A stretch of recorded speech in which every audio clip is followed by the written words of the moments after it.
Nation. Ragin Review. The Ragin Cajuns will be a source of pride for this university, for the alumni, fans, and donors as we achieve success in the classroom, in the competitive arena, and in the community. It's about to get really fun. We're looking for dudes that will stand up. Well, Coach, let me tell you today, I'm here and I'm ready to stand up. And I challenge you, Ragin Cajun Nation, to stand up with us. Stand up with us. Let's lock hand in hand and let's walk through the gates of Omaha. Hey, I love y'all boys. Let's grind every day starting today. Let's do it. Y'all ready? Alert! Ready? Who's that team ready? Who's that team ready? That's up. I got one thing to say right here. Cajuns win!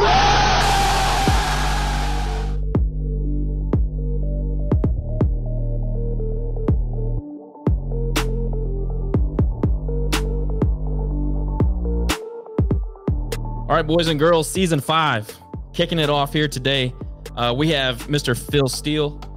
After Gerry and Nick and I kind of ramble a little bit, talk about our summers, we're going to preview the preview actually a little bit, and then we'll move on into Phil. But I just want to cover some things. Got some new things in Ragin Review land to talk about. But first and foremost, to the co-host with the most, Gerry and Nick. What's up? What's going on, man? What's up, strangers? Good to see you boys again. It's been a while. How do you do this again? I forgot. Wipe the dust off. What's been the first summer with the little one like, man? It's been a blast watching her grow up every day. It's always like there's something new that happens, and she's now 7 months, which it seems like a blink of an eye. Seeing her grow, seeing her she's about to start to crawl, has some teeth growing, and she's starting to communicate. It's been a blessing, man. And Mama and I are very, very happy to be parents, and it's crazy, man. It's amazing how fast time flies when you have children. I'll say that. It certainly is. And then next thing you know, they're 10, you have gray hair, and you don't know how you got here. Yeah, we had the chance to take her to the beach and watch her play in the water and stuff. I took her to the water. She loves the water, just like her pops. So I'm very excited about that. There's gonna be a lot of fun beach trips in the future. For sure. Nick is smarter than all the rest of us. He's a solo lone wolf. I was gonna say, my 8-year-old Rhodesian Beagle mix. She watching her grow up this summer just been amazing. Playing some Call of Duty with some guys. Actually, Georgia Southern has like a team that plays Call of Duty like for money and like they compete against other universities. So I've been playing Call of Duty with some guys from Georgia Southern over the summer and doing a little bit of traveling. So not quite as exciting, Gerry, don't have any kids, but my dog, she's been, keeping me busy as well, doing a little bit of traveling. It's been nice. She's a good girl. Sounds like Georgia Southern's got a mole in the program now. Exactly. Yeah. All right. Well, we're going to move on to football, but just kind of want to touch base. I know that we took an elongated sabbatical this year. We haven't done that in the past, but we learned a little bit over the course of the last few years that, sometimes you do have to take a break, and instead of try to pigeonhole ourselves and overwork ourselves, we decided we were going to hit the reset button, get some fresh content. Obviously, we've upgraded the music. We're going to upgrade some other things and some more interactive features for everybody to get involved with the pod more. We plan on having live shows after games where you guys can comment, call, etc. So look out for that. We're going to be live when we do our episodes for certain episodes, maybe not all, but for the big ones especially.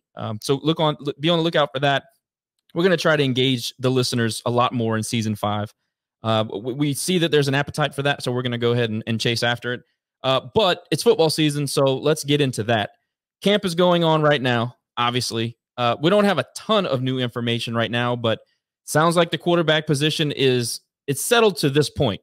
We got Ben Woolridge and we've got Chandler Fields.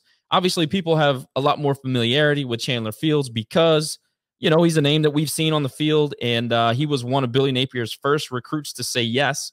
And I think that he kind of weaseled his way into a lot of our hearts because he helped recruit a lot of the players that you saw go on to, do some historic things here at this program. So Chandler Fields is it's a name that we all recognize, and I'm sure a lot of people are rooting for him. But don't sleep on Ben Woolridge. He's got good size. He's got a hell of an arm. I've heard that the wide receivers really like catching his ball. He delivers I know it's a cliche, good ball, whatever the hell that is. But hey, it's a thing. So that is some word that's coming out of camp. The running back room is strong.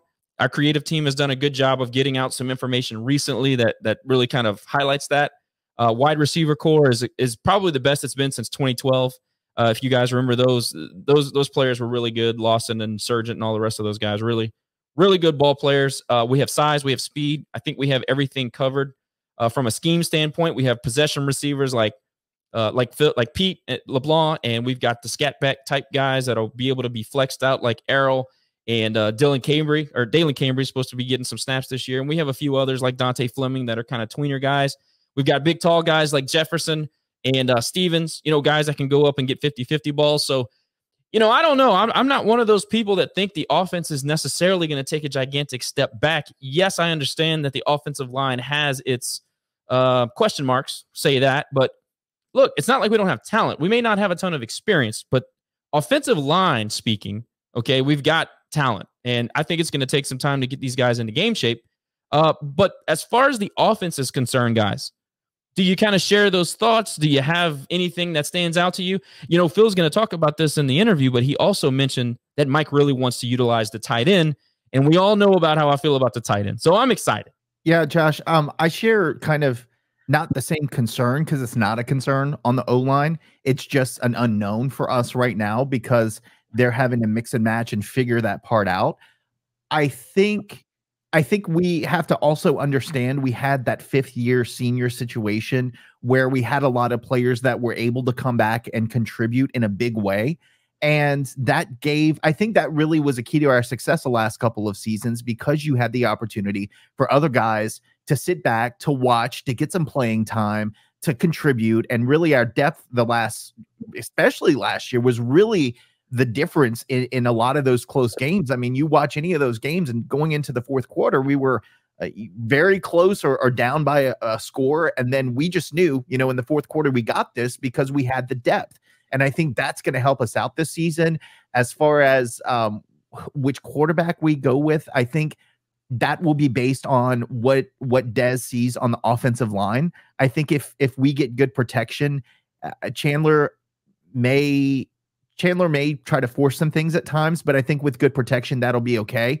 But I think if there are some concerns on the O-line as far as protection, it's my understanding Ben can maybe run the ball a little bit better, and he may be able to they're both going to sit in the pocket, but I think he might be able to scramble a little more. So that may come into play on which player starts the season. But again, I'm not concerned about any of the positions. I think next man up, that was Napier saying, I think you're going to see the same with Dez. And just excited to start even talking about football. We got football on TV right now, guys. Tonight, this weekend, we've got preseason football on TV. And I know it's not college football, but it's something, the smell is back in the air. So really excited to get going again and looking forward to seeing what the Cajuns can do again this season.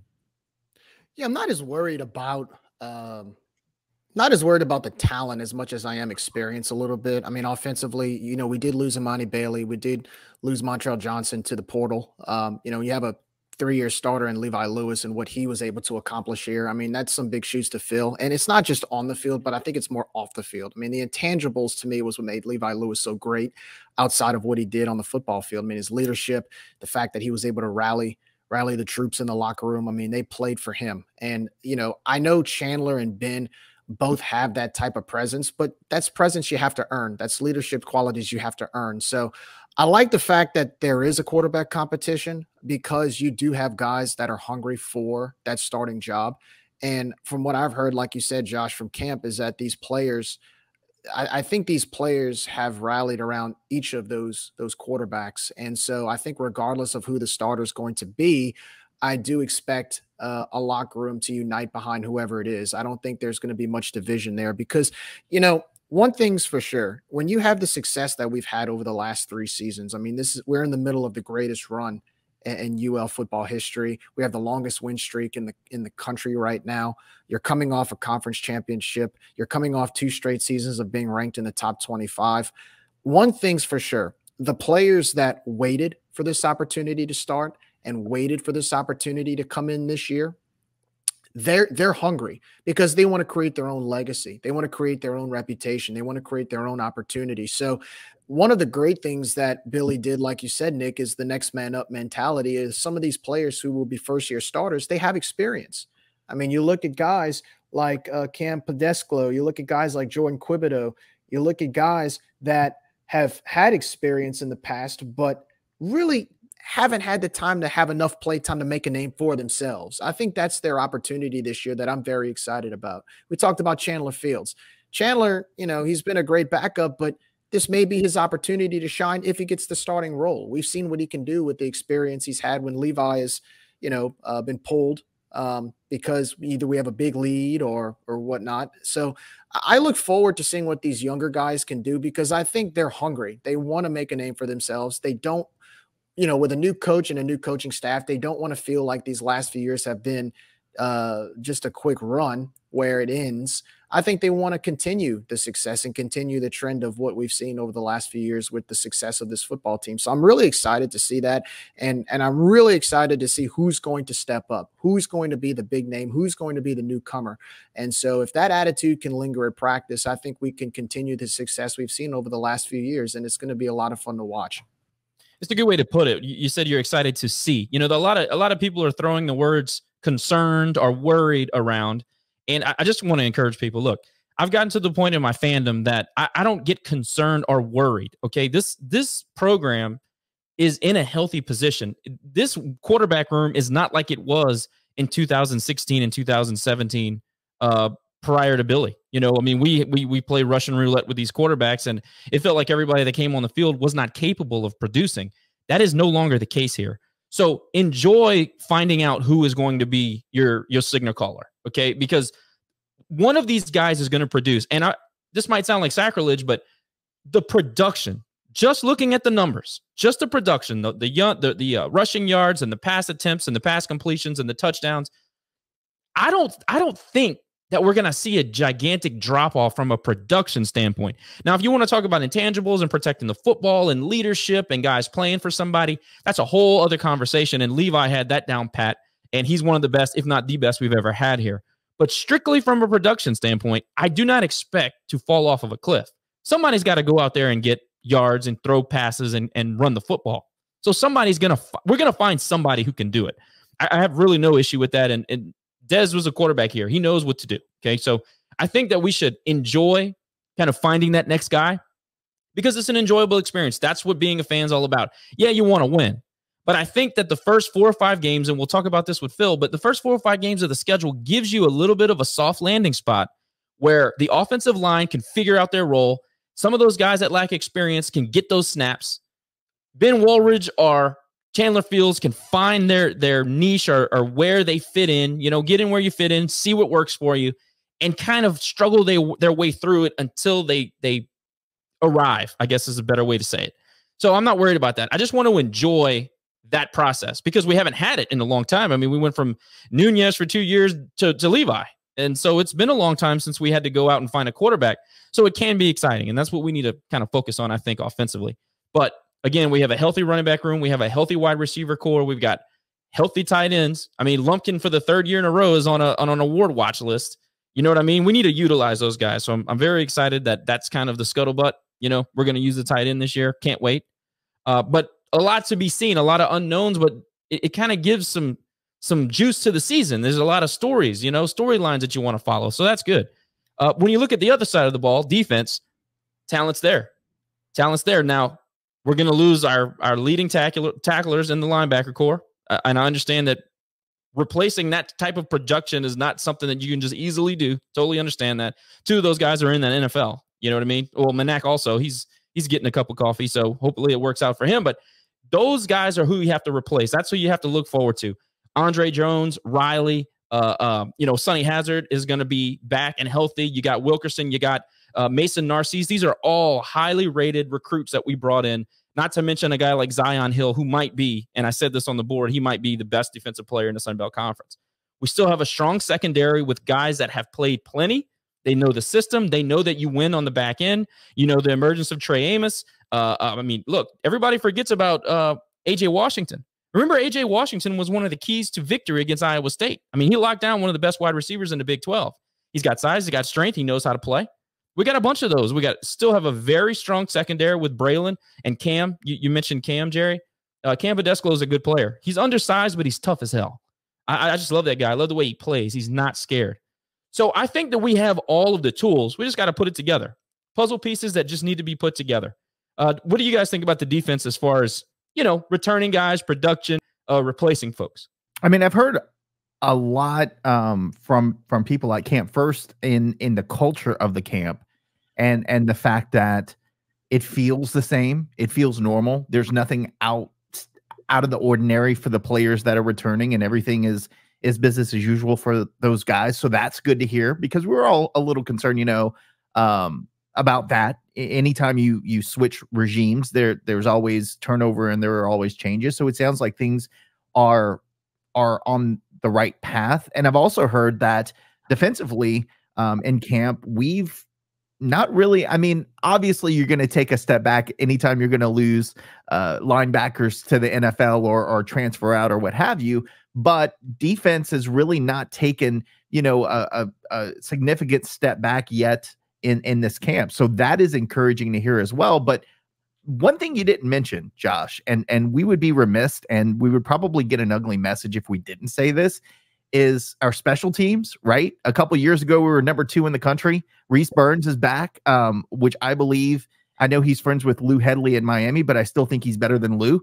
So I think with our special teams, if our place kicking can be consistent this season, that could be one of our strong points and really one of our factors that decide games later in the season. So excited about the special teams. I think they're gonna bounce back and have a good season this year. But no, everything I'm hearing, and trust me, I don't have insider connections. It's just hearing from guys who attend the practices saying, we look solid on defense, we look solid on offense, and again, not really concerns about the offensive line, but seeing how the pieces are moving.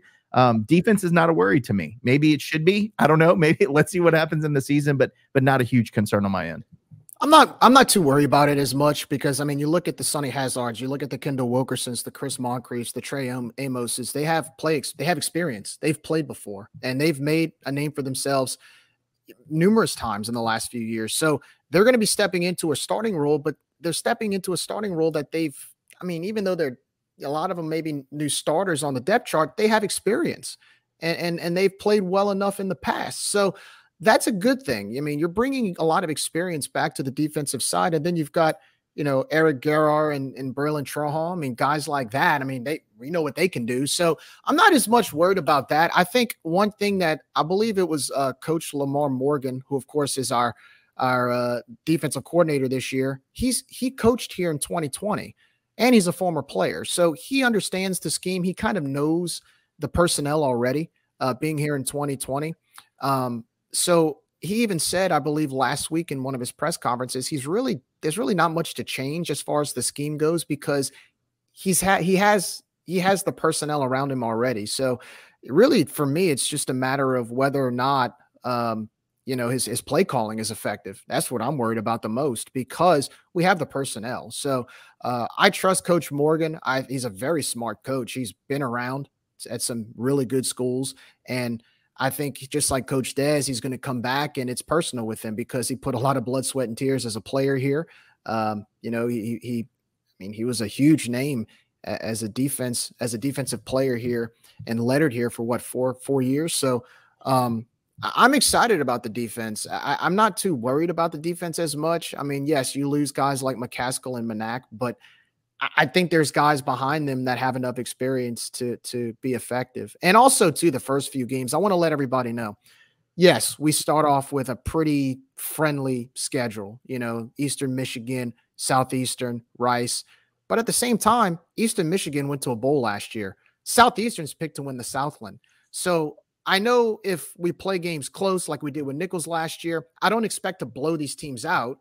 I don't want people to feel disappointed if, some of these teams give us a run for our money because of our youth and our inexperience in certain phases of the game. But I'm looking forward to watching this team develop with the schedule. I'm looking forward to seeing us grow against these teams. So, I'm not going to get discouraged. I do want to win, obviously. I do want to start the season 5-0 going to Marshall, but I'm not going to get too discouraged too soon watching us in these first 5 games, just due to the fact that we have to develop and find an identity and find common ground.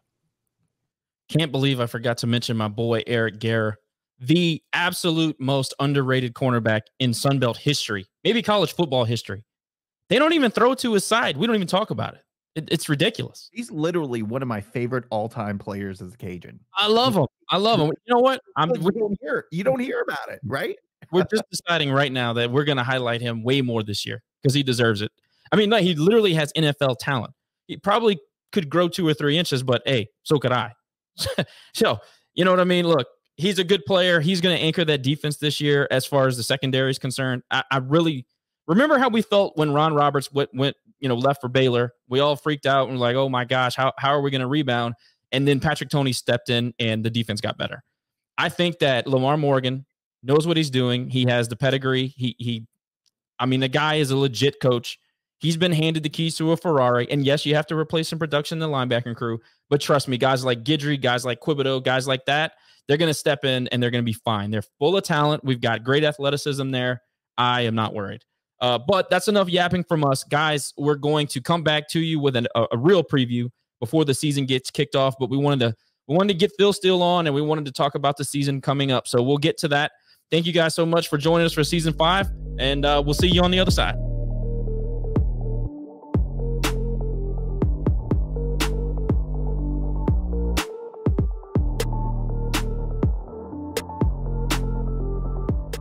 All right, everyone, it's a thrill and a pleasure to get Mr. Phil Steele back on the Ragin Review podcast. This will be the 3rd year that he's joined us for some inside information on the Cajuns, and this year a little bit on the Sun Belt because we do have a new look league, and we'll talk to him about that. First of all, Phil, welcome and thanks again. Hey, a real pleasure being on, guys. Now, what a year it was last year for the Ragin' Cajuns. Oh, it was outstanding, wasn't it? Yeah, unbelievable. And finally got to that championship game and won it. Finally, we're able to get over that mountain, right? I mean, we had set expectations for so many years in a row, and getting to that championship and then having the heartbreak of the COVID Carolina situation. Man, that's one hell of a thing to overcome. But, Billy and the boys got it done for us. And obviously it's going to be, that's a banner memory for all of us. And it will live on in Cajun lore for a very long time. Before we get to the Cajuns and their program, I do have a couple of questions. I remember when we visited right after the COVID year, Phil Steele Inc., if you want to call it that, had some changes because of everything that went on.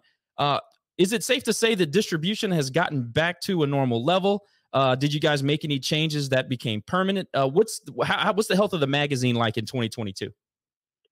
Oh yeah, the health is great. It's the best-selling magazine in Barnes and Noble, and this year the only wrench in the procedure this year was the fact that there was a paper shortage among printers. So we were only able to print half the magazine to start back in the start of June. That all went to Barnes and Nobles, but we were able to get the second run done towards the end of June, and now that's out and available everywhere. So we're back to full distribution all the way across the country. We've gone back to regional covers as well this year with 14 regional covers. So it definitely back to where it was pre 2020. I did notice the regional covers, and by the way, I love the touch. I think it's very personalized, and some people like that kind of thing in their magazine to be able to make it familiar to them. So I think it's a great thing that you guys have incorporated. Speaking of that, a little bit coming back to the South, making it regional. The Sun Belt has a new look this year, like I mentioned, and I'm curious before we get into the Cajuns, your thought on the new look Sun Belt. What do you think these new programs add to the belt as a whole? I know you're kind of bullish on the Sun Belt Conference as a whole. You have been for probably 2-3 years now. Just curious what you think they add to an up-and-coming G5 league. Well, I'll tell you, big-time additions, all 4 of the teams. You could start with Southern Miss off a bad year last year, a year where if it could go wrong, it went wrong for them. But playing at the Rock, the history of Southern Miss, and the fact I think this year's Southern Miss team, they make my most improved list. I think they're going to be a bowl eligible team this year. That's a very nice addition. It's great venue to be playing in Hattiesburg. And then Marshall, a team that probably underachieved a little bit each of the last 2 years, probably a little bit better than their record, but they always have a strong defense. They're always one of the top teams in CUSA. They're one of the top teams in the MAC when they played there. And I think they're going to come in and challenge right off the bat, being one of the top teams in the SBC. So that's a great pickup there. Old Dominion, Ricky Ronnie did a fantastic job at Old Dominion last year. They didn't play in 2020, and he had one of the least experienced teams in the country. They opened up the season 1-6, and you're thinking, okay, they're done. And then all they did was win the last 5 and get to a bowl game. And now this year, practically the entire team is back. So they are such better shape than they were last year. That is going to be a very good team to bring in. And ODU playing in a rebuilt stadium, I think you're going to see a lot of excitement there. And then how about James Madison, the winning tradition in the FCS? This is a team that's among the all-time in the last 5 years. They're among the top home records. Granted, they've been playing FCS competition, but they've done it with defense. They've got the outstanding offense. Last year, they had to adapt in the fact that they lost a lot of offensive linemen and running backs. So instead of being a power run team like they normally are, they shifted to a pass team and thrived. Their quarterback had an amazing ratio, and they nearly made it to the championship again. So I love the pickup of all 4 programs, and I think it definitely strengthens the Sun Belt and makes it one of the top G5 conferences. I love the way people are, Marshall is the brand name that everybody recognizes. And obviously USM has had success in the 80s and the 90s. So especially down in Louisiana, we know those brands. But I think that James Madison is not, I'm not going to call them a sleeper, but I think that they have the potential to make the biggest impact that people may not realize or may not expect early. I do have a slight follow-up. The AAC and the MWC, they are kind of the cream of the crop in the G5 leagues. But, we mentioned the Sun Belt and really being an up-and-coming G5 league. Do you feel like the Sun Belt is closer to the top of the G5 and closer to the AAC than it was maybe just 4 years ago when it was potentially or perennially a cellar dweller and we were just kind of fighting to get some footing? Do you think it's closer to the top of the G5 as opposed to further from the bottom of the G5?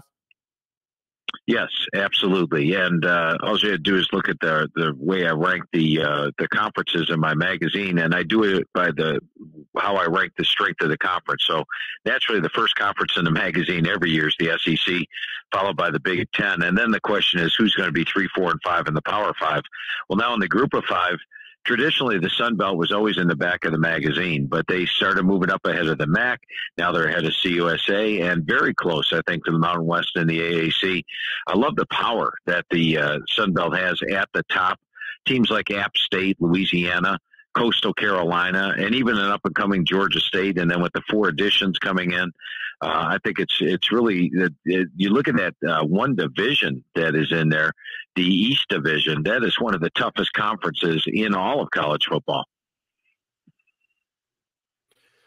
Phil, Gerry here. Quick question in regards to what you just said about the conference. With these 4 new teams that we just talked about, you have Marshall pick number 2 in the East, that's a lot of respect to them with what the East has been able to do over the last few years. You also have Southern Miss at number 3 in the West.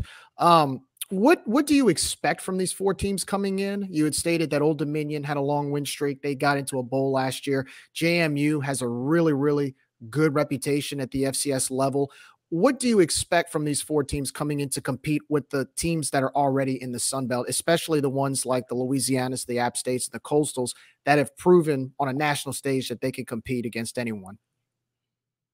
Yeah, and I think right now coming into the year, I think App State's the top team in the Sun Belt. They've got 7 starters back on offense. 5 on D. Chase Bryce is back at QB. I give them a slight edge over Marshall, but Marshall's got talent. Marshall's got the running back in Rashawn Ali. They've got a top-notch defense. They're loaded in all 3 areas. In fact, Marshall actually ranks in my top units in 5 of the 8 units in the magazine: running backs, receivers, defensive line, linebackers, and DBs. Overall, they've got a top 50 defense this year, so they are a strong team, and one that, like I said, has basically underachieved a little bit the last 2 years. Had some poor finishes to their season, or they'd have a lot higher reputation. Coastal Carolina, the reason I've got Marshall ranked above Coastal is Coastal's one of the least experienced teams in the country. Just 3 starters back on D, 4 on offense, including Grayson McCall. Can they continue to play like they have the last 2 years, which have been 11-win seasons? I think they're going to have a very successful year. I just think losing the amount of talent they did, it's going to be tough to be at that same level. And when you look at Old Dominion, as mentioned, they're a team that last year was very inexperienced, coming off and not playing. Now they've got everybody back, and I think they're going to really take that next step up. James Madison is a team that knows how to win. I'll tell you that much. You look at their record, and over the last they have had 4 double-digit winning seasons, including 14 wins in both 16 and 17. They're always in the finals for the FCS. They've got a large home crowd. They're 63-8 at home. They're dangerous. And then Southern Miss, I think Will Hall's going to get this team turned around. Last year they were down to their 6th-string quarterback. It turned out to be running backs at the end of the year. 9 starters back on offense, 7 on defense. They are a threat in the West. I think if you look at the 2 divisions, the East is clearly the tougher division. I think the 1 through 6, you've got all 6 teams have the potential to make noise there.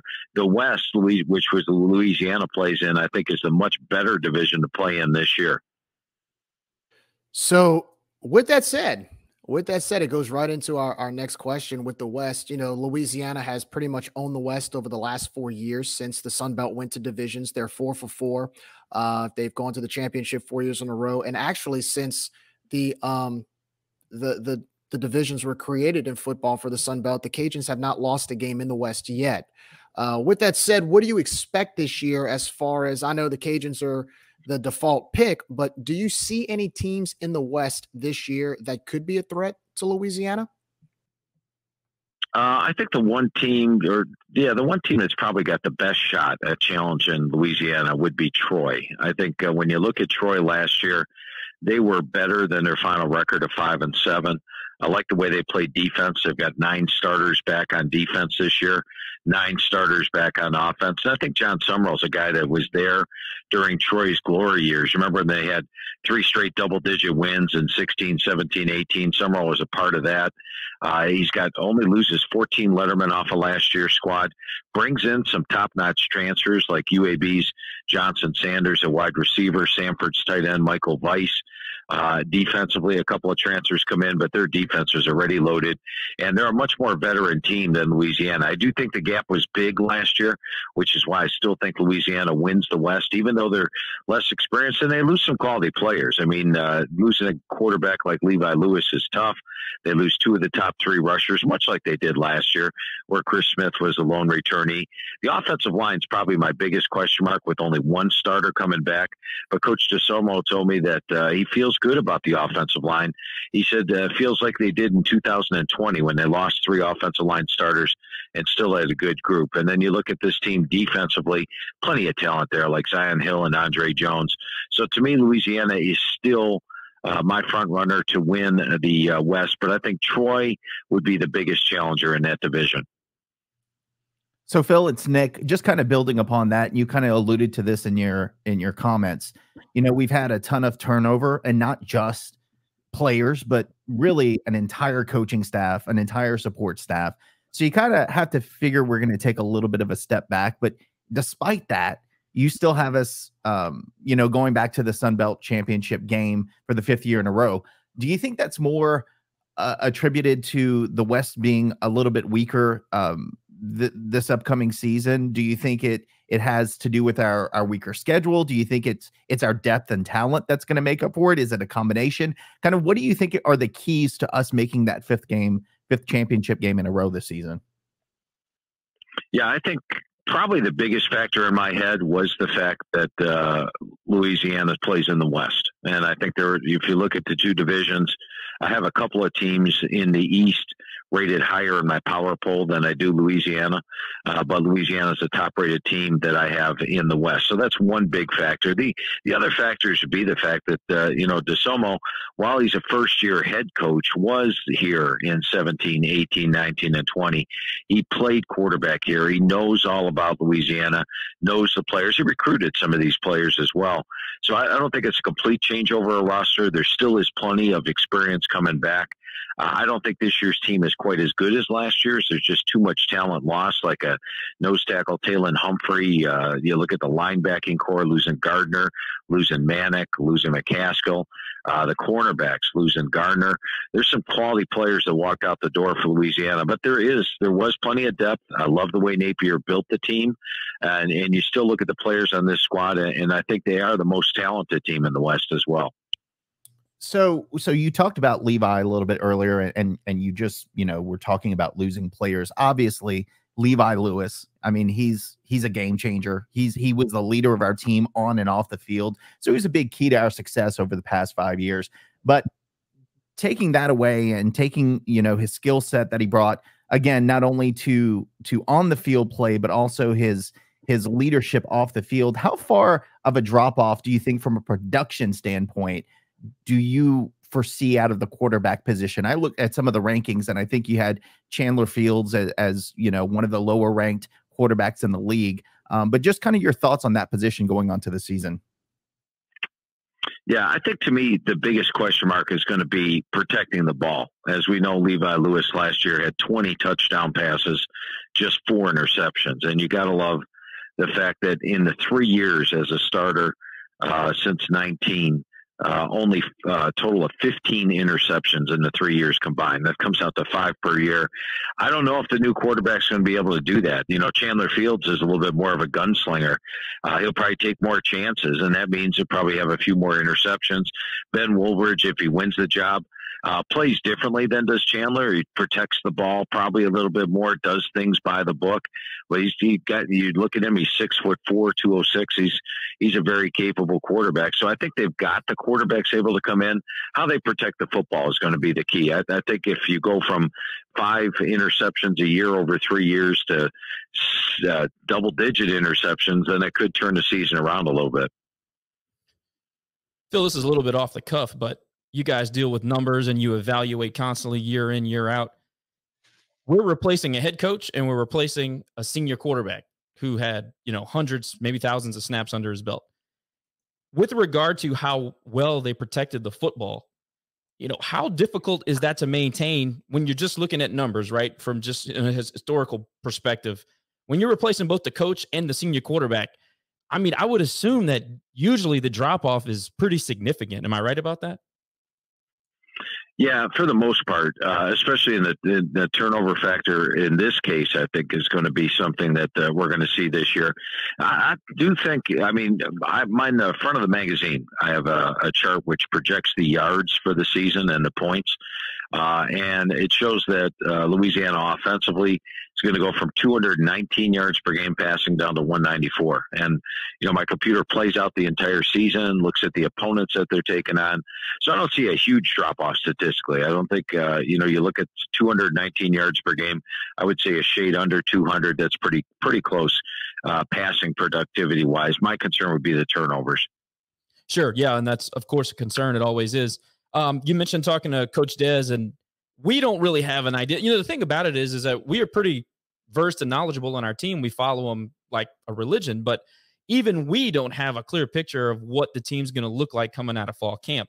Did Coach mention anything about scheme tweaks, or are they going to open it up a little bit more? I know that he did say something about making the passing game a little bit more efficient, but we don't know what that looks like. Did he intimate anything to you about wanting to stay true to the ground game or maybe opening it up a little bit? I think he's going to, why would you mess with the formula that you just had and just won and were so successful in? So if I was in his shoes stepping in, I would keep everything much the same. And yeah, as I mentioned, he's a guy that was here as the co-OC and tight end coach here. So, he's a guy that knows the system inside and out. I don't think he's going to make drastic changes at all. I do think if you look at the quarterback play, if it's Chandler Fields that wins the job, he's probably going to take more chances than does a Ben Woolridge. So that's the one thing to look at the quarterback position is who actually wins the job. But I don't think you're going to see a drastic change either offensively or defensively because you can't mess with that formula. Totally agree with that. And the defense was nasty last year. We'll get into defense in just a few minutes, but I do have one more question about the offensive side. Wide receiver core looks like a strength for us on offense this year. And regardless as if we open up the passing game or not, these guys have been taught how to block, which is encouraging. And, you know, a lot of people aren't willing to do that from the wideout position. So we feel like we're in a good spot. What do you, when you did your evaluation of the receiving core, did you feel similar to my comments? Did you see anything that stuck out? Yeah, I think the one thing that stuck out is Coach DeSormo told me that he likes to use 2 tight ends. So they're going to probably use 12 personnel about 40% of the time. So keep your eyes on that this year. They got a pretty doggone good tight end in Johnny Lumpkin. And then Pierce Miggle is another guy that could play that as well. You look at Neil Johnson in the slot there. He's a huge guy. He's grown tremendously, gets open and makes plays. You got to like LeBlanc. And then Jefferson is the guy that he looks like he's got an NFL future in front of him. He's extremely talented, explosive. He's got great ball skills, finishes on the ball, and he preps like a pro. So I think that receiving core, the wide receivers and the tight ends combined, really make up a good group. Yeah, Phil, moving on to defense real quickly, or just in general, Billy Napier had a reputation here, sort of a next man up mentality. He played pretty much anyone and everyone, and it was one of those situations where whenever it's your turn, step up. And I think we've seen a lot of that with this team over the last 4 years since he's been here. But during your evaluation of the roster, were there any emerging players that really grabbed your attention? Like, for example, Trey Amos, someone we've really been high on since he signed. Seems pretty poised to step in for Mekhi Gardner, a real factor in the secondary. Another example would be someone like Jordan Quibido. Just players in general that have, you know, they've made a name for themselves, but they really haven't stepped into that starting role. What is your assessment of that since you've analyzed this roster, as far as any standout players that can really make a name for themselves this upcoming season? Yeah, I was hoping you were going to throw out the name of Trey Amos because you stole my thunder a little bit there. He'd be the one guy that really jumps out to me. I think he's a phenomenal talent. He's mature. He's a competitor, and he's going to be playing in the NFL. He's 6'1", probably needs to put a little bit of weight on, but he got his feet wet with 2 starts. He's been playing behind some really good players. I think Trey Amos emerges and has the potential to be all league this year. Up front on the defensive line, I would say watch Kendall Wilkerson. Wilkerson's got a ton of athletic ability. He's got great size and speed, and it's his turn to step up. And when defenses are planning blocking schemes, they're going to be worried about Zion Hill. That might just let Wilkerson get a few sacks this year. And then a linebacker, I could see Chris Moncrief really emerging. He's a guy that's a leader. Everyone respects him, and it's his time to run the show. I think you're going to see him in there calling plays, and I think Moncrief has a big year. Amos would be my top one, though, for sure. I think he's got star potential. If you had a choice based on any of the units within this team that kind of look like a question mark right now, but have a really good chance to grow as the season goes on, which one would that be? Yeah, the biggest question mark's got to be linebacker, where you lose 3 guys in Gardner, McCaskill, and Manick. So the guys stepping up have that potential.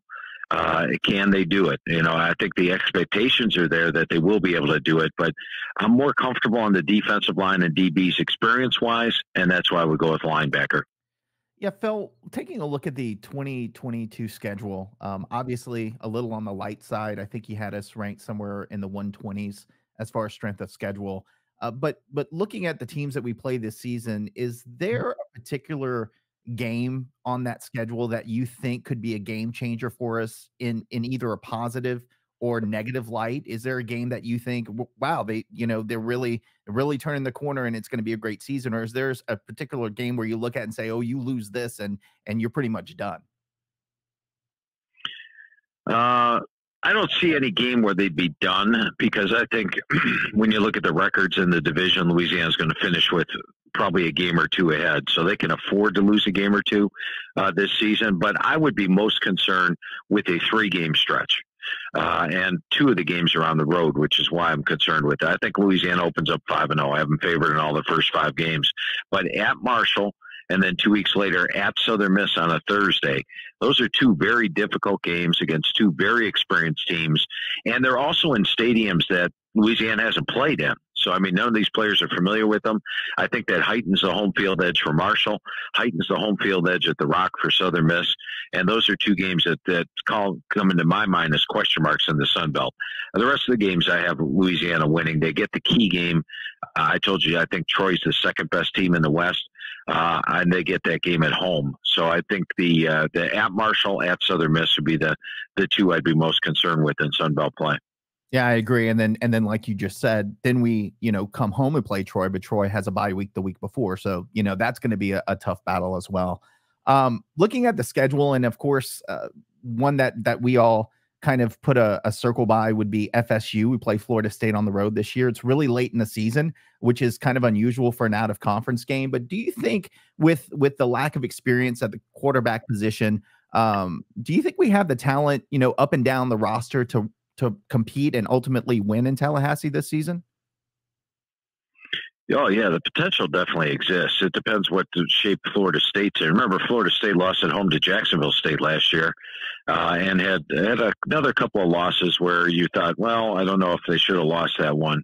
And the good thing about playing them late in the year is you're getting them in the sandwich game. So they're off of Miami of Florida. They're off another ACC game against Syracuse, and they've got a big game against Florida on Friday on deck. Can Coach Norvell get them pumped up for this game? And Louisiana's going to be fired up for it. So I think the situation sets up well for Louisiana. Now, is Florida State going to be battling for a bowl, or will they have it clinched by then? I think they'll be battling for a bowl, which is going to make it a little bit more difficult. But I think when you scan the rosters, yes, Florida State has more highly ranked recruits and probably an edge in the talent department, but Louisiana's close, and it's a fairly good squad. So I think that's going to be a really good game on November the 19th. I've got Florida State only about a 7-point favorite.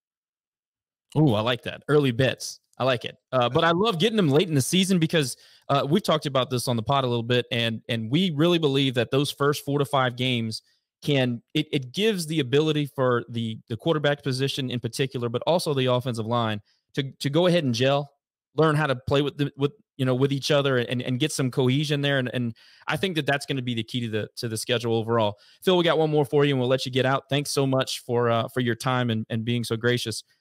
One of my favorite aspects of the magazine is the experience chart. And I love the way that you do that in the returning seniors and juniors and things like that. I love that.